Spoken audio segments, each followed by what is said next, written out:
नमस्कार, आप देख रहे हैं हल्ला बोल। आपके साथ मैं हूं अंजना ओम कश्यप। कल पश्चिम बंगाल में पहले चरण का मतदान होगा 30 सीटों पर, लेकिन उससे पहले आज हम पहुंचे हुए हैं बोलपुर शांति निकेतन। तो ये भव्य नजारा जरा आपको दिखा देते हैं।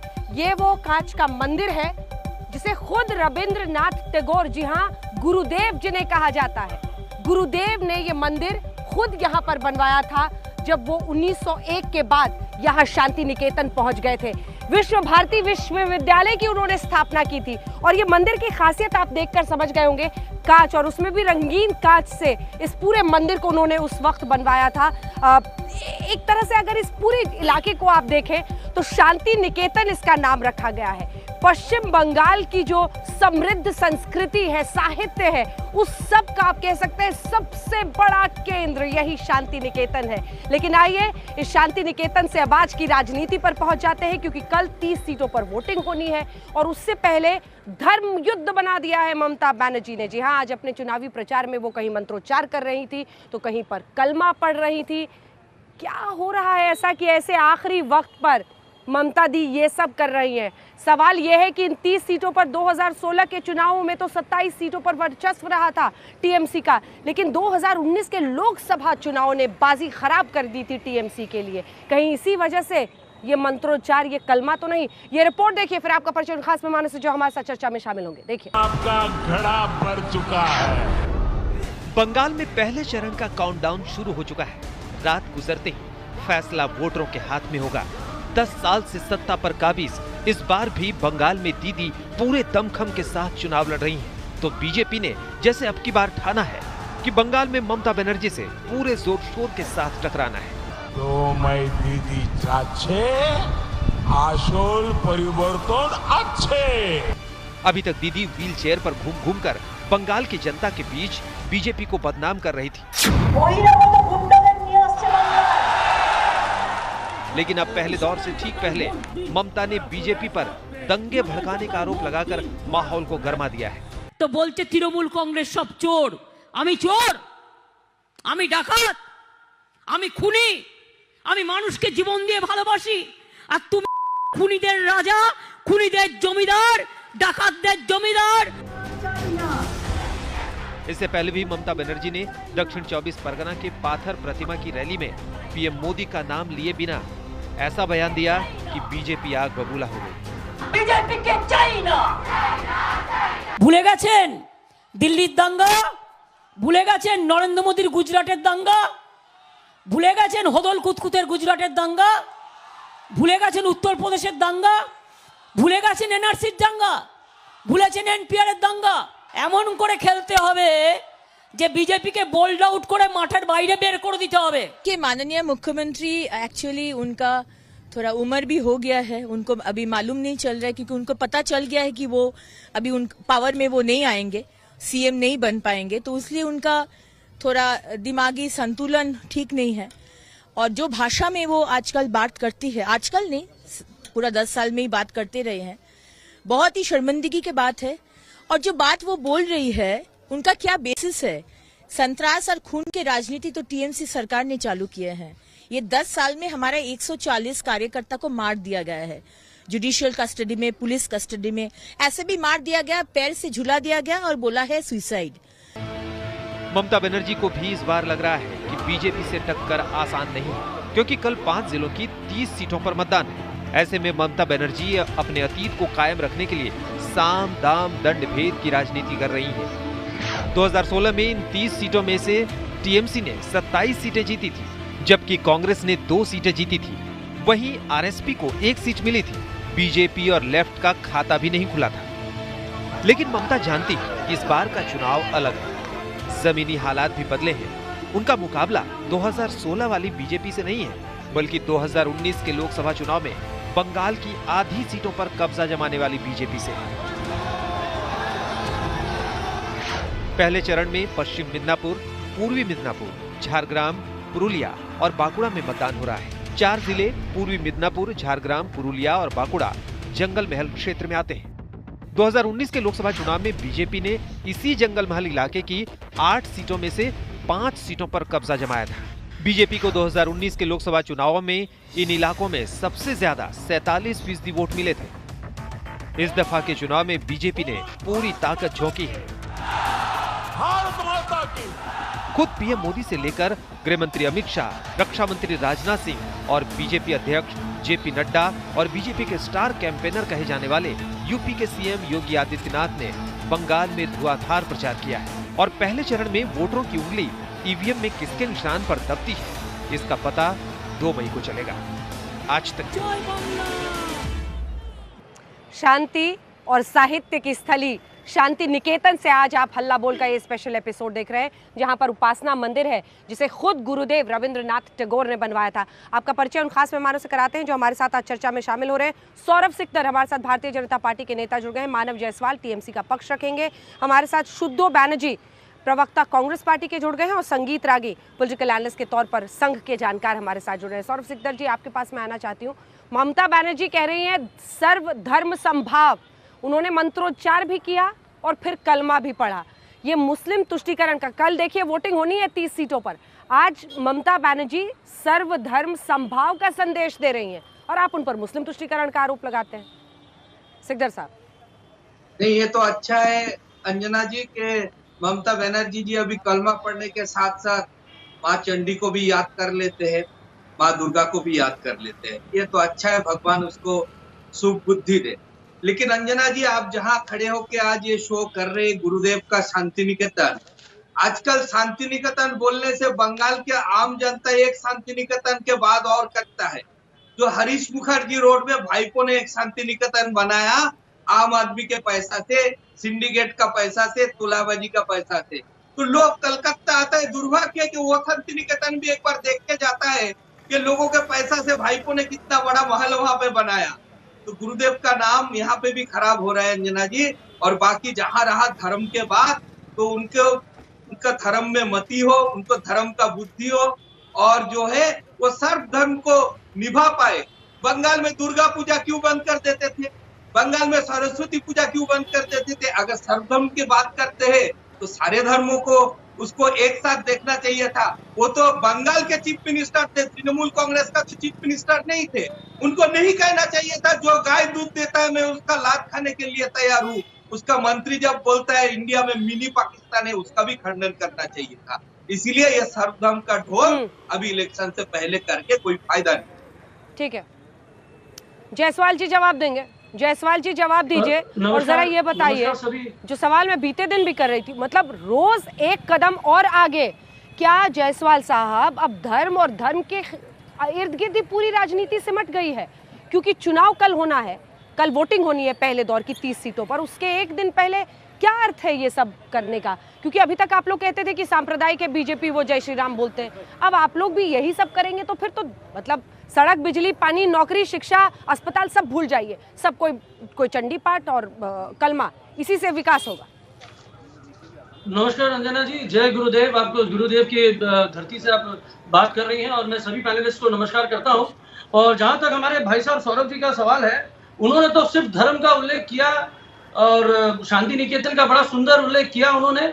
अब उनको पता नहीं है कि उनके घर का नाम क्या है क्या नहीं है। ये सिद्ध करता है कि जो लोग शांति निकेतन को अपने घर के नामों से संबोधित करते हैं या प्रचार करते हैं, उनके मन में कितना समन्वय है लोगों के प्रति, ये उनको नहीं समझ में आएगा। क्योंकि उनको तकलीफ है कि भैया हमने तो शांति निकेतन नाम रखा नहीं, किसी और ने रख लिया। जहां तक दूसरी बात है मैडम, हम कार्यवीर हैं, हमने कार्य का निर्वाह किया है, हमने सबूत साथी किया, कन्याश्री दिया, रूपश्री किया, हमने जंगल महल में उस तरीके से लोगों को जागरूक किया कि लोग अपनी बातें बोल सकें। ये 2011 के पहले तो था नहीं, क्योंकि ये जानते हैं ये तो थे नहीं। 2011 के धर्म के नाम पे वोट भागे पड़ हुए रहा है। आज जब हमारे कार्यवीर मारे जाते थे, हजारों की संख्याओं में हमारे कार्यवीर मारे गए। 2007 के नंदीग्राम के आंदोलन में काफी लोगों को गोलियां चढ़ी। ये कहाँ थे? कौन सी बमूडा पहन के ये बैठे थे? इनके जो प्रेसिडेंट हैं बंगाल को संबोधित करते हैं, क्या बेसिस पे संबोधित करते हैं? इनका उत्तर तो ट्विटर में मिल गया, इंस्टाग्राम में मिल गया, पूरे देश की महिलाओं ने उत्तर दे दिया, लेकिन इनको उसकी तकलीफ नहीं है। जायसवाल जी, इनको तकलीफ यह है कि हम तो जा रहे हैं, जायसवाल जी, और उनको प्रॉब्लम है। हाँ मैडम बोलिए मैडम। हाँ अंजना जी, जायसवाल जी, या तो आप लोग फिक्स्ड मैच खेल लीजिए वो जो बोले उस पर आप बात कीजिए, फिर बरमुडा लाइए, फिर आपस में फुटबॉल खेलते रहिए, और या फिर मेरे सवाल का जवाब दे दीजिए। आपने मेरा सवाल सुना भी था, मैंने क्या पूछा आपसे? ये कहा जा रहा है 30 में से 27 सीटें आई थी 2016 में यहाँ पर, और लोकसभा के 2019 में 8 में से 5 बीजेपी ने यहाँ पर ले ली थी इन 30 सीटों में, लोकसभा में जो चुनाव हुए थे। क्या यही डर है कि आज आखिरी दिन जिस बीजेपी की आप लोग आलोचना करते हैं सांप्रदायिकता और जय श्री राम बोलने पर, वही काम आज ममता दी कह रही हैं? श्री कृष्ण हरे हरे, टीएमसी घरे घरे, ये उन्होंने नारा दिया है। क्या है ये सब? हमारा संगीत है मैडम। बिजली, सड़क, पानी, अस्पताल, स्कूल, कॉलेज, बच्चों का नौकरी, ये सब है कि नहीं इशू? मैडम हमारा मैनिफेस्टो है, मैनिफेस्टो में हमने 5 लाख नौकरियां गारंटी करने की बोली है। झारग्राम जैसे इलाकों में हमने 32,000 होम गार्ड्स को नौकरियां दी पिछले कुछ सालों में। हमने अस्पताल बनाए, हमने नर्सिंग स्कूल बनाए, हमने सुपर स्पेशलिटी हॉस्पिटल बनाए, हमने 12 वेटिंग हट्स बनाए मैडम, जहाँ पे 12 हफ्ते की जो गर्भवती महिला जो बचती है उनको हमने जगह दी कि भैया आप आके रहें पहले से अस्पतालों में, कि हम आपके बच्चों की जो फिर मेरा सवाल मिस कर रहे हैं। और हम दादा एक सेकंड हम कर्म की राजनीति कर रहे हैं। दादा ये आप मेरा सवाल मिस कर रहे हैं, आप मेरा सवाल नहीं समझ रहे। मैं आपको समझाती हूँ। अरे पहले सवाल तो सुनिए प्रभु, सवाल सुनिए, सवाल सुनिए। बंगाल में क्रिकेट देखने का बहुत शौक है, तो आपको क्रिकेट की भाषा में सिखाती हूँ। होता ये है कि अचानक में जब टेल ओवर्स चल रहे होते हैं, तो मान लीजिए कि 2-3 बॉल बचा है और रन बहुत है, मान लीजिए 12-14 रन बनाने हैं, तो क्या होता है बैट्समैन भी फुल अपनी तरफ से कोशिश करता है, उधर से बॉलर भी फुल टॉस बॉल मारता है कि वो रन न बनाए, आउट हो जाए। मेरा सवाल आपसे ये है कि क्या ऐसी कोई घबराहट हो रही है जिसकी वजह से, अरे ममता जी कुछ सोच के ही जाती होंगी मंच पर ना, तो आज मैं कलमा भी पढ़ रही हूँ, चंडी पाठ भी कर रही हूँ, सब कर रही हूँ, एक मकसद होगा ना, जब नेता कुछ बोलता है तो उसका मकसद होता है ना। बीजेपी कह रही है घबराहट है क्योंकि अब ममता जी को लग रहा है वो हार रही है। नहीं मैडम, इसमें तो सिद्ध है कि हम तो बोल रहे हैं कि हम सर्व धर्म को मानते हैं। जिस जगह पे आप आज खड़ी हैं, वो गुरुदेव ने हम लोगों को बताया कि सर्व धर्म समान हो, जहाँ पे गंगा जमुना तहजीब भी प्रचलित हो। लेकिन मैडम हमारा बोलने का मतलब ये है कि हम धर्म को आस्था मानते हैं, कर्म को प्रधान मानते हैं, तो हम कर्म से काम कर रहे हैं। अब आप बताइए क्या गलत कर रहे हैं? और अगर दीदी हमारी जो नेत्री है, अगर वो सर्व धर्म की बातें कर रही है और हर श्लोक को, हर प्रेयर को वो बोल रही है, तो तकलीफ क्या है? ये तो बंगाल की संस्कृति है, ये बंगाल की जीन्स है मैडम, ये डीएनए है बंगाल का। ये समझ नहीं पाई भाजपा सरकार, ये प्रॉब्लम है उनका। शुद्धो बैनर्जी, ठीक है, शुद्धो बैनर्जी जी, ठीक है, शुद्धो बैनर्जी जी, ठीक है, शुद्धो बैनर्जी जी, शुद्धो बैनर्जी, आपने बीजेपी टीएमसी दोनों की बातें सुनी है। सवाल यह है कि अब जिस तरह से ये चुनाव प्रचार चला है, शुरू से ही बीजेपी ने मुस्लिम तुष्टीकरण पर ममता दीदी को घेरने की कोशिश की। अब वो पहले उनका मैं जय सिया राम बोलती हूँ, फिर चंडी पाठ भी करती नजर आई, और आज वोटिंग के एक दिन पहले चंडी पाठ से लेकर कलमा सब पढ़ रही है। अंजना जी, सबसे पहले बहुत बहुत नमस्कार आपको, और मेरे तो छोटे भाई 14 वर्ष मानव दोनों पे नमस्ते बोलते हैं। शांति निकेतन में हल्ला, शांति निकेतन में हल्ला, क्या शीर्षक? बंगाल में शांति, चुनाव में हिंसा तो जरूर हुआ है, लेकिन जिस टाइप से क्या तो शराबत हुआ, एक नई चीज है, इसके हम आजाद बहुत बड़े ख्याल दिया। एक बैट करेंगे तो उसका बॉल करेंगे। 2019 से क्या 2019 से उससे पहले से ममता दीदी की यही कोशिश रही है, क्योंकि बंगाल में भाजपा के पैर तब तक उतना जमा हुआ नहीं था, उनके लोकल लीडर भी नहीं थे, तो मेरे विरोध में भाजपा ही रहे। कांग्रेस और सीपीएम जब 2016 में अनऑफिशियली एक हो गए थे, उनको 38.5% वोट मिला था, जब दीदी को 45% मिला था और भाजपा को 10% मिला था। 70 सीटों से भी ज्यादा सीटों में भाजपा एक तरह से बहुत कटुआ बने थे और दीदी 211 सीट लेके इधर आ गए। बात आपने बिल्कुल सही कहा, जो मेरी बात आपने कह दी कि महंगाई, कमाई, पढ़ाई, दवाई, इसकी बात क्यों नहीं हो रहे? क्योंकि इसके बात करने वाले ये दोनों के अंदर कोई वो उपलब्धि नहीं है। अगर 40% भाजपा को मिला था, मैं दूसरे प्रदेश के साथ आज तुलना नहीं करूंगा, अगर 40% किसी के पास है या 44% उनकी ऑपोजिशन के पास है, तो 40% वाले केंद्रीय सरकार अपनी उपलब्धियां गिनाएंगे। लेकिन बंगाल में आके देखा एक नई चीज कि पहले मोदी जी एजेंडा सेट करते थे, बाकी लोग कुछ एजेंडे में बात करते, लेकिन यहाँ मोदी जी आके ठेला हॉबे पर बात करना शुरू किया। और दीदी दीदी दीदी कम से कम एक एक मीटिंग में तो 50-50 बार दीदी को बुला रहे हैं, पता नहीं किस लिए बुला रहे हैं, कोई अंदर की बात है या नहीं। जैसे सौरभ जी का आपने सवाल पूछा, आज तो कोई लड़ाई नहीं है, कल चुनाव लोग वोट डालेंगे, कुछ तो काम की बात करो मेरे भाई, जो आपने किए हो। सिर्फ दूसरे के समालोचना आलोचना करके आपको क्या फायदा होगा? अब मानव का आप पूछोगे, मानव वही कन्याश्री, स्वास्थ्य विधि, ये सब गिनाएंगे। लेकिन एक मैं सवाल रखना चाहता हूँ, अगर ममता दीदी लोकप्रिय थी, लेकिन ममता दीदी के सरकार चलाने की कुशलता अगर इतना बढ़िया है तो बार बार चुनाव से पहले नर्वसनेस क्यों? कभी ये पकड़ना, कभी वो पकड़ना, कभी हिजाब पहनना, कभी संस्कृत मंच में जाना। जब सिद्धार्थ एक बार आपको स्टैटिस्टिक्स देता हूँ, सिद्धार्थ शंकर राय बोलिए, ज्योति बासु बोलिए, किसी ने सर पे टोपी नहीं लगाए थे, लेकिन सिद्धार्थ शंकर राय की कांग्रेस की सरकार में 9% मुसलमान लोग सरकारी नौकरी में थे, उनके लिए हिजाब या और कुछ नमाज पढ़ने की जरूरत नहीं पड़ा था। काम की बात करो, ये मेरा इनसे वो है। मानव जायसवाल को दिखाई। मानव जी जल्दी से इसका एक जवाब दीजिए। क्या ये नर्वसनेस है जो वो कह रहे हैं, ये नर्वसनेस दिख रहा है इन सब में? उसके बाद में नहीं मैडम, बिल्कुल भी नहीं मैडम, बिल्कुल भी। हम लोग, आपको लग रहा है कि हम लोग नर्वस, हम लोग सच है मैडम।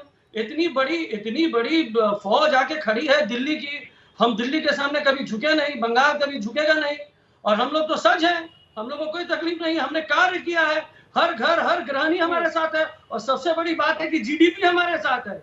गैस, डीजल और पेट्रोल की जो चपेट में बीजेपी है, उससे हर गृहिणी त्रासदी में है। हम खुश हैं, हमको काम करना है, और हम बता रहे हैं मैडम, मानव नेगेटिव पॉइंट पे बच जाओ, अपनी पॉजिटिविटी पे जाओ। ठीक है, दूसरे की कमी से आपको कोई फायदा नहीं मिलने वाला है। अपनी उपलब्धि से जाते हैं, कोई शासक दल चुनाव में जाते हैं, अपनी उपलब्धि अपन जाते हैं। संगीत रागी जी, तो विरोधी दल हमारी जो उपलब्धियां हैं वो आपके पॉकेट में, हमारा स्वास्थ्य कलमा पढ़ना, मंत्रोच्चार करना नर्वसनेस नहीं है, सर्वधर्म संभाव है। ठीक है रागी जी। देखिए, सर्वधर्म संभाव तो नहीं है, लेकिन हाँ, कहीं न कहीं ममता बनर्जी जी को ये लगने लगा है कि बंगाल के चुनाव में जिस प्रकार से हिंदू वोटों का एक प्रकार से पोलराइजेशन हुआ है, वो उनसे उनको खतरा दिख रहा है। ओवैसी फैक्टर ये कितना प्रभावी होता है या कितना नहीं प्रभावी होता है, लेकिन एक बात मैं बता दूं कि CSDS का जो डेटा कहता है 2019 में 70% मुसलमानों ने उनको वोट किया था। पश्चिम बंगाल के नेता जो TMC के हैं, वो बार बार कहते हैं कि हमारी शुरुआत ही 30% से है। ये आंकड़ा हमने पहले भी जिक्र किया था। तो बंगाल के चुनाव में ये जो मंत्रोच्चार के साथ साथ जो कलमा पढ़ा जा रहा है, उनको लगता है कि हम इधर को भी कहीं ना कहीं उनको महसूस हो रहा है कि हमने हिंदुओं को नाराज़ किया है, जिसके कारण 70%, 57% हिंदू बीजेपी की तरफ आ गए हैं।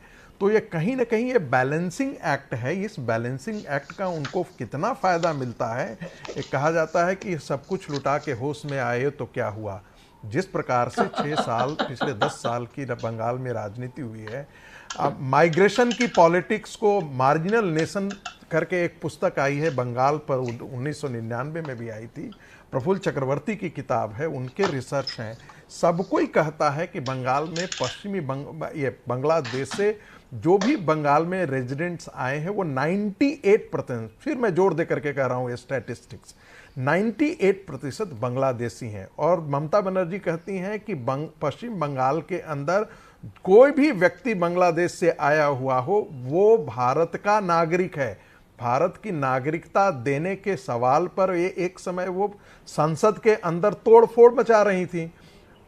पत्र फाड़ करके, पेपर फाड़ करके स्पीकर के आसन को उन्होंने दुखी किया था, व्यथित किया था, अपमानित किया था।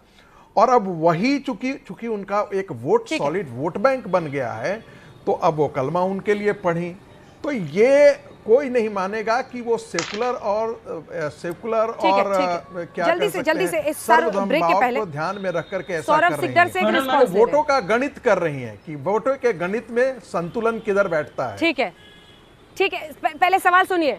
ये सेक्युलरिज्म है, एक सेकंड, सेक्युलरिज्म है या अभी तक बीजेपी के दबाव में जो चंडी पाठ और जय सिया राम करना पड़ रहा था, उसके जवाब में वोटिंग के एक दिन पहले लगा कि कहीं ऐसा ना हो कि जो सॉलिड हमारे साथ थे वो ना चले जाएं, इसीलिए कलमा को शामिल करना जरूरी हो गया?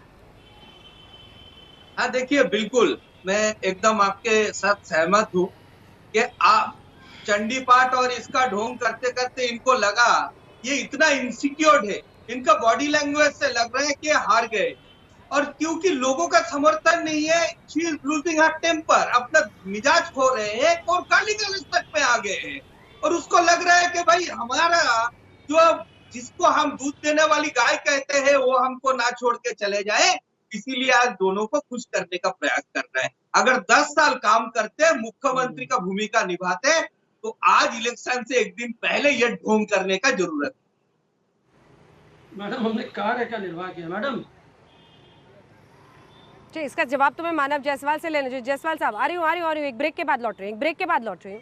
हमारी ये विशेष पेशकश जारी है और शांति निकेतन में एक बार फिर आपको दिखा दूं, क्योंकि भारत भर में गुरुदेव रविंद्रनाथ टैगोर के शांति निकेतन से आज आप ये एपिसोड देख रहे हैं, और ये उपासना मंदिर है जो खुद रविंद्रनाथ टैगोर गुरुदेव ने बनवाया था। तो कल 30 सीटों पर पहले दौर का मतदान पश्चिम बंगाल से होना है, और शांति निकेतन से आप ये स्पेशल एपिसोड हल्ला बोल का देख रहे हैं। लेकिन कल 30 सीटों से पहले आज जो चुनावी प्रचार का घमासान रहा, उसी पर आप हल्ला बोल में बहस देख रहे हैं, क्योंकि आज ममता बनर्जी ने मंत्रोच्चार किया, उसी के साथ उन्होंने कलमा पढ़ा।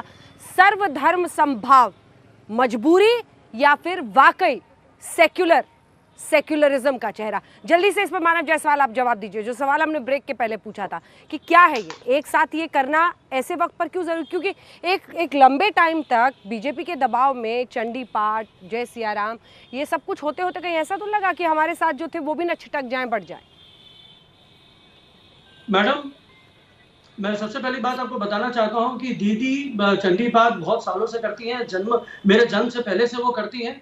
वो काली घाट की महिला है, उनके घर में दुर्गा पूजा, और अटल जी भी एक समय जब आए थे काली घाट में उनके घर में मिलने, तो भी वो उनकी पूजा पाठ से काफी प्रभावित हुए थे।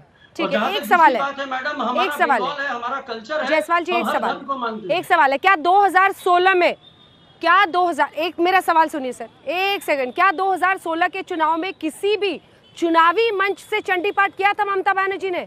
नहीं किया था ना, तो इस बार ये सवाल बनता है, पिछली बार नहीं था, और वो हिंदू हैं और वो चंडी पाठ करती हैं, इसमें तो कोई दो राय है ही नहीं।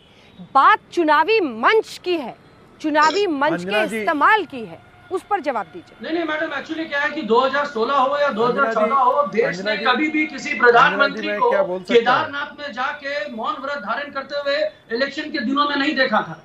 देश के किसी भी इलेक्शन में कभी भी किसी भी धर्म के लिए इतने प्रखर होकर किसी भी प्रधानमंत्री ने बातें नहीं कही थी। मैं हिंदू हूँ, हाँ, तो क्या दीदी दबाव में आ गई? लेकिन सबसे बड़ी बात है, हम मैडम मैं बार बार बता रहा हूँ, बंगाल की धरती है, आप बंगाल में इतने दिन से रह रही हैं, आप बंगाल के हर गली मोहल्ले में घूम रही हैं, आपको पता होगा कि बंगाल जिस तरीके से हर धर्म को, हर मैंने जितने हमारे पूजा पाठ है, जितने तरह के धर्म के जितने भी अनुष्ठान है हम अच्छे से मनाते हैं, तो इसमें कोई तकलीफ तो है नहीं। और जिनको तकलीफ हो बता दें कि उनको इस धर्म से तकलीफ है, हम उस पर चिंतन करने लगेंगे। हमारे को कोई तकलीफ नहीं है, हम खुश हैं, और हम चाहते हैं कि कल एक बहुत बड़ा पर्व है ये देश का, कल डेमोक्रेसी का सबसे बड़ा पर्व है इलेक्शन। हम इलेक्शन के लिए कर्मठ हैं, हम एकदम निश्चिंत हैं, और हमको भरोसा है कि इलेक्शन कमीशन पारदर्शिता मैंने समन्वय तरीके से इलेक्शन कराएगी, अच्छे से इलेक्शन कराएगी, कोई तरीके का तकलीफ किसी को नहीं होगा। हम ईश्वर से करुणा मांगते हैं कि भाई हर लोग जाएं और हर महिला जाए इलेक्शन देने के लिए, वोट देने के लिए। हमारे हर महिला से आपके मन से मैडम, और आप एक महिला है, मेरा सबसे सम्मान है कि हर महिला कल जाए, घर से जाए और जाके वोट दे। हमारी नेत्री मुख्यमंत्री है जिनको चाहिए आपका वोट, और बांग्ला निजर में के चाहे, यही हमारा स्लोगन है।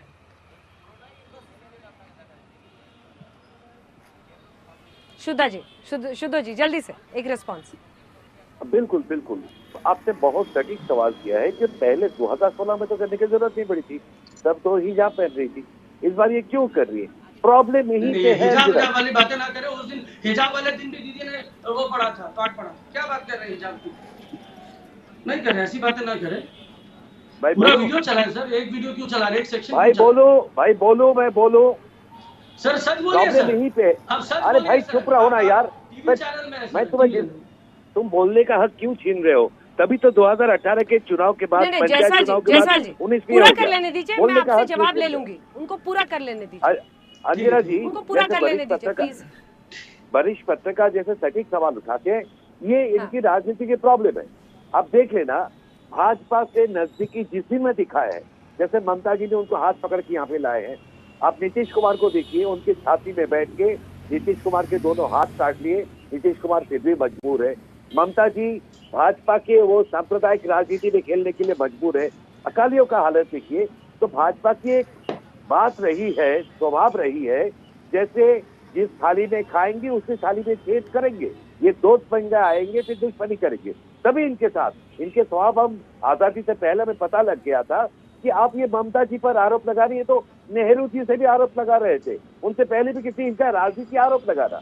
ये आप बता दें, 40% जो वोट उनको मिला था 2019 में, उन्होंने बंगाल के लिए क्या किया है? आज अमित शाह जी और मोदी के अगर भाषण आप सुनेंगे, जैसे कोई आपका व्यापार चल रहा है, आप हमें वोट देंगे तो स्वच्छ पानी मिलेगा, आप हमारे सरकार बनाएंगे तो नारियों को सुरक्षा मिलेगा। ये क्या धंधा है? कोई आपका फर्ज है, आप अनुप्रवेश के बात कर रहे हो, घुसपैठियों के बाद। एक बात सुनो, आप 77 से 80 भाजपा सरकार में थी, फिर आपका 1999 से 91, फिर 6 साल वाजपेयी जी के राज थे, और आपका मोदी जी के 7 साल हो चुका है। आप कोई घुसपैठिया आ रहे हैं, आसाम में आ रहे हैं, यहाँ पे आ रहे हैं, बीएसएफ किसके अंदर आता है भाई? पहले सच्चाई तो लो। अगर घुसपैठिया बंगाल में आ रहे, किरण रिजिजू ने 2016 में दिया है, उनको मानना पड़ेगा। 2014 में मोदी जी केंद्र में प्रधानमंत्री बने हैं। सिर्फ हवा उड़ाने तो होगा नहीं। क्या होता है हवा उड़ाने से? 14 लाख हिंदू आसाम में डिटेंशन कैंप में होता है। तो ये अफवाह तंत्र की राजनीति से हमें मुक्ति चाहिए। और देखिए, लोगों को ये पता है, और मोदी जी को भी पता है, दीदी को भी पता है, लोगों को पता लग गया कि ये लोग विकल्प ढूंढ रहे भाजपा और तृणमूल का। तभी मोदी जी के जुबान में भी कुछ देर वाम मोर्चा, सहयोग मोर्चा के नाम आया, दीदी तो खुले आप वोट मांग रही है। ये देख लीजिए। वैसे मुझे पता नहीं, शुद्धता मुझे पता नहीं है कि आप कितना बंगाल में घूम रहे हैं, लेकिन थोड़ा सा खुश मिजाजी और ऐसा लग रहा है कि आप बहुत ज्यादा एक्सपेक्ट कर रहे हैं, क्योंकि मुझे लगता है जमीनी स्तर पे जो इस वक्त हकीकत है वो बहुत अच्छा नहीं है इस फ्रंट के लिए जो आपने बनाया है।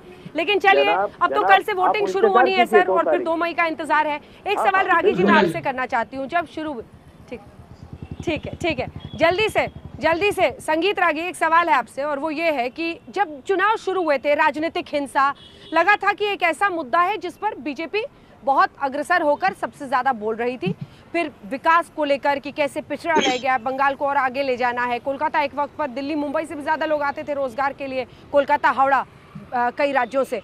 लेकिन अब आखिरी दौर होते होते जिसे कहा जाता है, जैसे यहाँ पर पहुंचे हैं आप, कल वोटिंग होनी है, तो आज अमित शाह ने असम में लव जिहाद और लैंड जिहाद के खिलाफ हम संग्राम छेड़ेंगे, और यहाँ पर ममता दी मंत्रोच्चार और कलमा पढ़ रही हैं।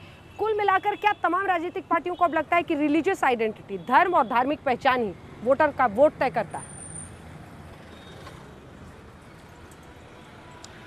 देखिए अंजना जी, आप इसको, हम और आप जो हैं बौद्धिक वर्ग जो है वो बार बार इन प्रश्नों को खारिज कर देते हैं और बार बार कहते हैं विकास का मुद्दा क्यों नहीं, विकास का मुद्दा क्यों नहीं। लेकिन ये हमें नहीं भूलना चाहिए कि बंगाल की धरती का विभाजन हुआ था हिंदू और मुसलमान के नाम पर। वो बंगाल विभाजन के पहले के नैरेटिव जो विमर्श थे वो आज के दिन भी बंगाल में आकर के पुनः खड़े हो गए हैं।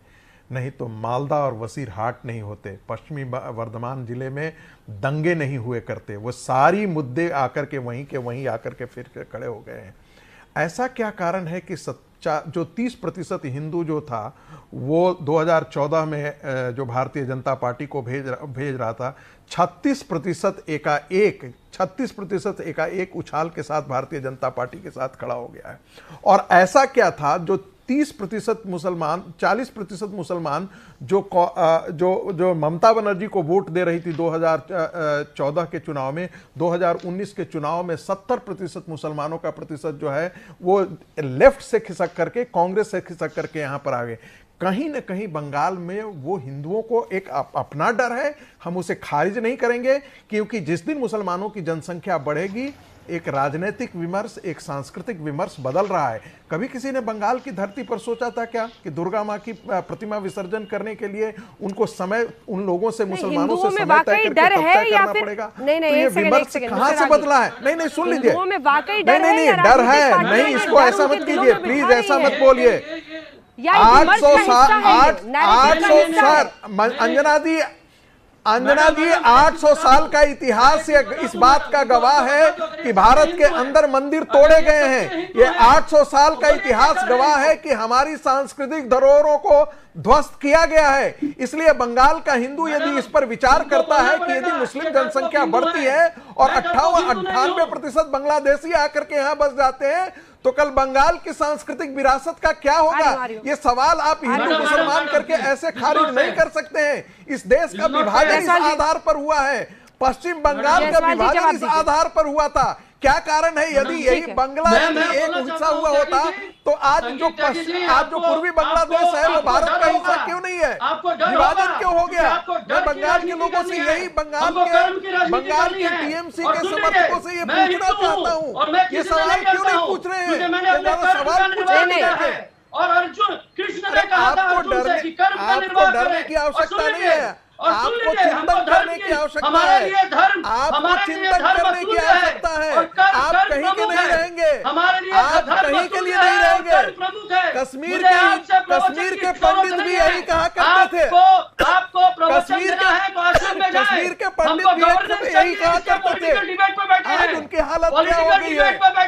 बंगाल का हिंदू भी यही हालत। आप ये तय मत कीजिए। प्रवचन चैनल खोलिए, आस्था चैनल में जाइए, आज तक में मत आइए। कम से कम आपको निर्वाह करने में एक विमर्श दे रहा हूँ। जो हिंदुओं का डर है पश्चिम बंगाल के अंदर, उसको मैं अपना वक्तव्य दे रहा हूँ, मैं उसको आवाज दे रहा हूँ। क्योंकि आप सत्ता के साथ चिपके हुए हैं, सत्ता की मलाई खा रहे हैं, इसलिए आपके हिंदुओं के डर से आपका कोई मायने नहीं है।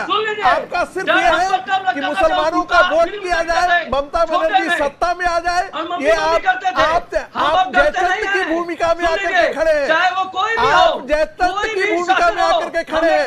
मैं तो एक बात कह रहा हूँ कि ममता बनर्जी का जीत मतलब पश्चिम बंगाल इस्लामीकरण की तरफ बढ़ेगा। ये बंगाल की जनता को तय करना है कि किस रास्ते पर जाना चाहता है। ये बंगाल के हिंदुओं को तय करना पड़ेगा कि बांग्लादेशियों को वहां वो रहने दे या नहीं रहने दे। ये आप तय नहीं करेंगे, ये ममता बनर्जी तय नहीं करेगी। सिटीजनशिप देने का और न देने का अधिकार भारत सरकार को है, ये ममता बनर्जी को अधिकार नहीं है। आपने बांग्लादेशी मुसलमानों को तो दामाद बना करके रखा है, और मटुआ समाज के जो हिंदू हैं उनको आज तक आपने सिटीजनशिप के लिए उनको कुछ भी नहीं किया।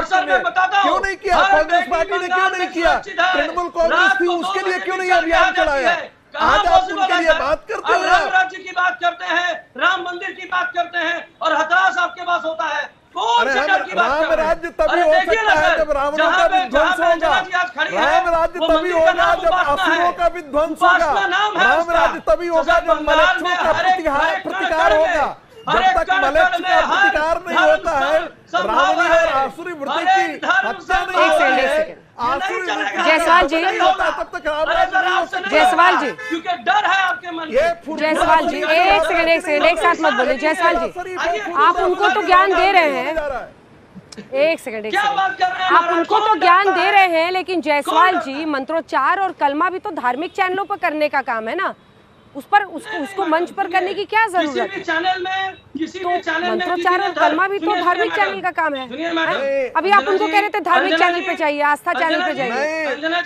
अंजना जी, दीदी ने किसी भी चैनल में कोई भी प्रवचन देने का बोलिए, आवाज आ रही है। कितना बार मेरा नाम दीदी सिर्फ इंडियन मुजाहिदीन के साथ खड़ी रहती है, दीदी पीएफआई के लोगों के साथ खड़ी रहती है, दीदी जो है वो बांग्लादेशी आतंकवादियों के साथ खड़ी रहती है। किस लिए? ताकि रेडिकल मुसलमानों का वोट मिल सके। चलिए ठीक है, रेडिकल मुसलमान। आप सभी का धन्यवाद हमारे साथ चर्चा में शामिल होने के लिए। कौन डरा हुआ है महाराज?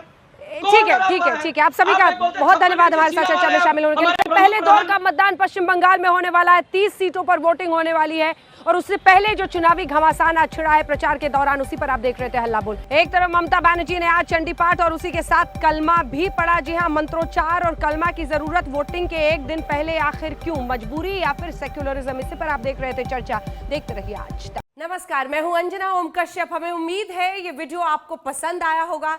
लेटेस्ट खबरों के लिए यूं ही देखते रहिए आज तक, और इस वीडियो के पसंद आने पर लाइक, शेयर एंड सब्सक्राइब करना ना भूलें।